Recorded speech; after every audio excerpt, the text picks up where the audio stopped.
Hello नाशिककर, मी तुमच्या सगळ्यांची लाडकी पूनम. तर आता तुम्हालाही माहिती आहे आपलं मशरूमचं पीक हे मातीत उगत नसून ते उगतं ते म्हणजे भुस्सात.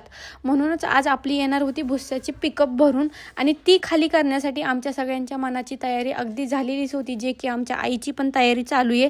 नंतर पिकअप वगैरे आली. पहिली ओपनिंग होती ती म्हणजे माझ्या हातनं, पण माझ्यात ताकद नसल्यामुळं ते काम तिघांनी नसून केलेलं 5-6 जणांनी केलं. म्हणूनच ती पिकअप थोडीशी का होईना खालीच झाली आणि नंतर म्हटलं एवढं सगळं काम आपल्याच्यानी शक्य नाही आहे. म्हणूनच म्हटलं सगळ्यांनी हातभार लावा आणि पटपट काम उरकतं घ्या, कारण पावसाचं भयंकर वातावरण झालं आणि जर आपला भुस्सा भिजला तर आपलं काही खरं नाही.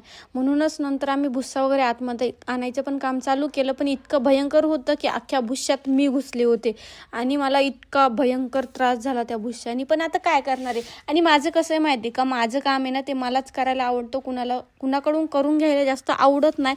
म्हणजे जेवढं माझ्याच्यानी होईल तेवढं मी नक्कीच करेल. म्हणूनच हे पण काम मीच करत होते. नाही तर तुम्ही म्हणाल की कुणाला सांगायचं, पण तसं नाही आहे. माझं काम आहे हे मलाच करायला आवडतं. मी म्हणजे आई, मी, भाऊ वगैरे भरपूर सारे जण होते.